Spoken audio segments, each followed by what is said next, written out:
Assalamualaikum warahmatullahi wabarakatuh. Selamat siang. Baiklah, hari ini kita akan melakukan perkuliahan daring keperawatan medikal bedah 2 tentang meningitis.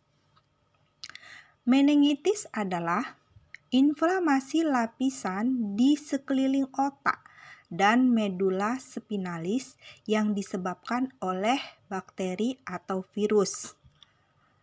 Atau juga meningitis itu radang pada meningen, membran yang mengelilingi otak dan medula spinalis. Jadi kita ada meningen ya, ada meningennya, membra yang mengelilingi otak dan medula spinalis. Jadi otak itu tidak langsung ini, tetapi dia ada membranya dulu ya.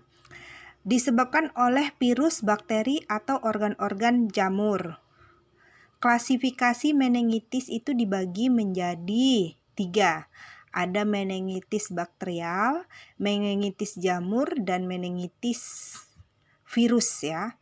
Dari bakteri, dari virus, dan dari jamur. Meningitis bakterial itu sering terjadi pada musim dingin dan saat terjadi infeksi saluran pernapasan. Jenis organisme bakterianya yaitu Streptococcus pneumonia dan Neisseria meningitis. Meningitis virus itu adalah infeksi pada meningen cenderung jinak dan bisa sembuh sendiri. Virus biasanya bereplikasi sendiri di tempat terjadinya infeksi yang awal, misalnya di nasofaring saluran cerna, kemudian menyebar ke sistem saraf pusat melalui sistem vaskuler. Ini terjadi pada penyakit yang disebabkan virus seperti campak, MAS, herpes simplex, dan herpes zoster. Jadi dia bisa ke saluran meningen. Meningitis jamur, meningitis infeksi yang mempengaruhi sistem saraf pusat pada klien dengan HIV. Biasanya gejala klinisnya bervariasi tergantung dari sistem kekebalan tersebut dan respon inflamasi. Ini meningitis jamur yaitu pada pasien HIV. Etiologi, berarti kalau etiologi itu dari bakteri atau virus atau jamur dan protozoa lainnya.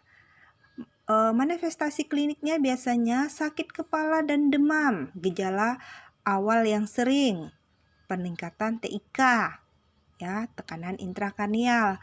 Perubahan pada tingkat kesadaran dapat terjadi letargi, tidak responsif, dan koma. Iritasi meningennya, mengalami fotobebia atau sensitif yang berlebihan pada cahaya. Kejang akibat area vokal yang karena peningkatan TIK tersebut. Adanya ruam yang merupakan ciri mencolok pada meningitis meningokokal. Infeksi fulminating dengan tanda-tanda septikemia. Patofisiologinya ya, saya rincikan.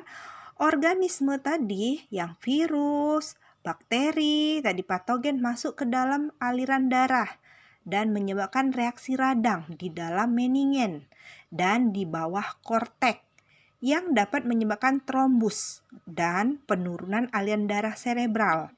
Jaringan serebral itu mengalami gangguan metabolisme akibat adanya eksudat meningen, vaskulitis, atau hipoperfusi.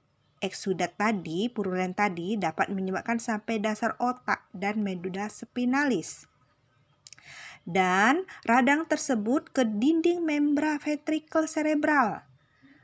Dihubungkan dengan perubahan fisiologis intrakranialnya, terdiri dari peningkatan permeabilitas pada darah, ya, sehingga ada peningkatan TIK, ya. Biasanya pada infeksi akut, pasien meningkat akibat toksin bakteri sebelum terjadi meningitis. Biasanya ada penyakit penyerta, yaitu HIV. Jadi ada bakteri. Ya, infeksi terbanyak dari pasien ini dengan kerusakan adrenal, kolaps sirkulasi, dan dihubungkan dengan meluasnya hemoragi. Ya, sebagai akibat terjadinya kerusakan endotel dan nekrosis pembuluh darah yang disebabkan meningokokus. Ya, itu saya simpulkan. patofisiologi dari meningitis. Pemeriksaan diagnostik. Biasanya kita melakukan analisis CSS dari fungsi lumbal.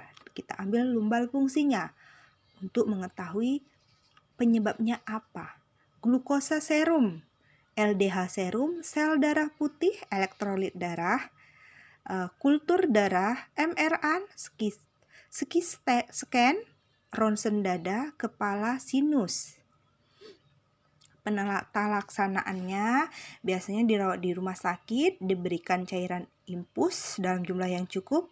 Bila pasien gelisah diberikan sedatif, nyeri kepala dapat diatasi dengan pemberian analgetik, panas dengan pengompresan atau memberi paracetamol. Jika kejang biasanya akan dikasih diazepam.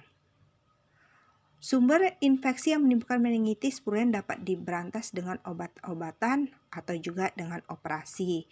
Seandainya pasien ada peningkatan TIK dapat diatasi dengan manitol ya.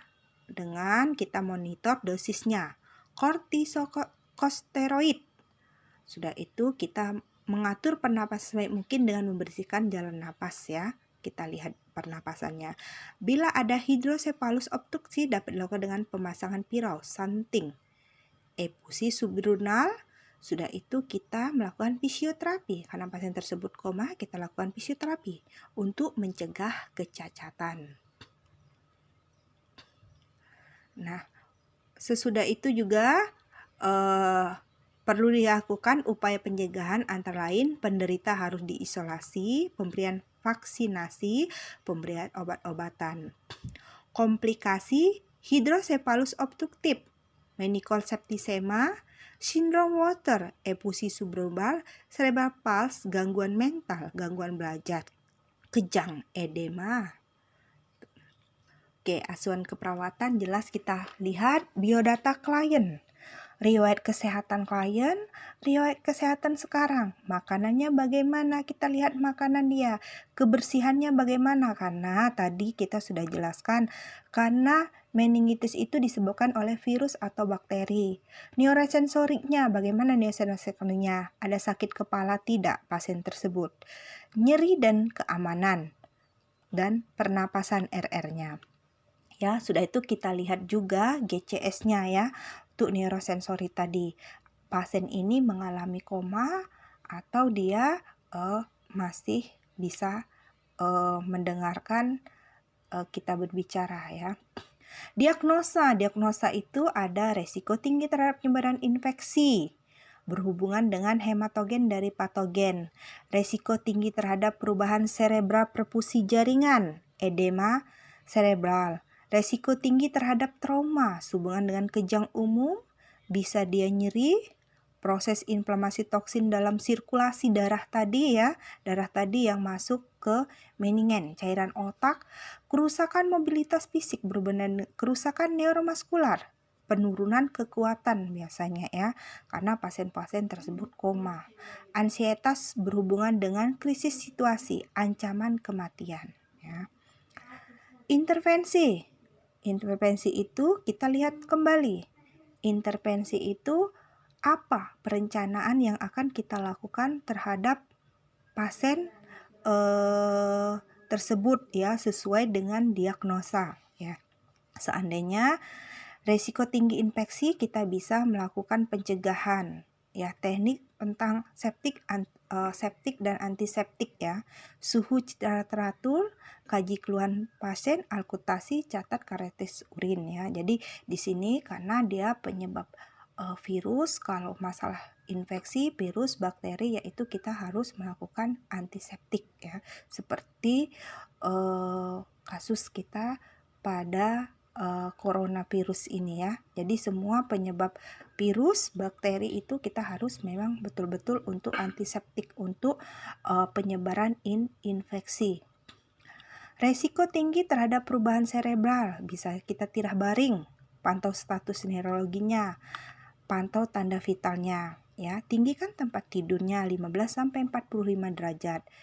Kalau resiko tinggi trauma, pantau adanya kejang, pertahanan penghalang tubuh, nyeri, mungkin kita bisa melakukan berapa sih skala nyeri pasien tersebut.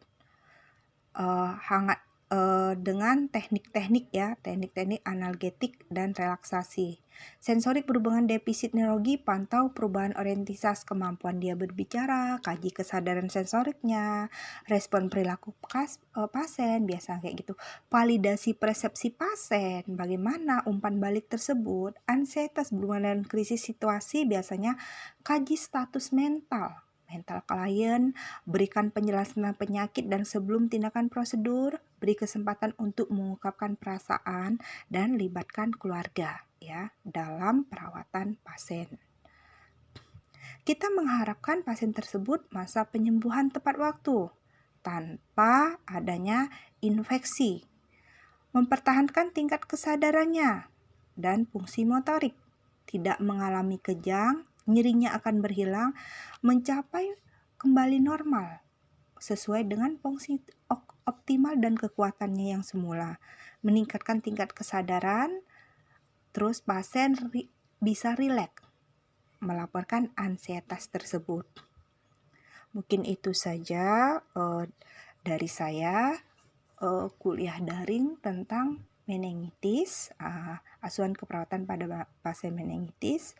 Jika kurang jelas atau ada yang mau kita diskusikan, mungkin kita akan diskusikan di perkuliahan daring ini. Saya akhiri. Assalamualaikum warahmatullahi wabarakatuh. Selamat siang.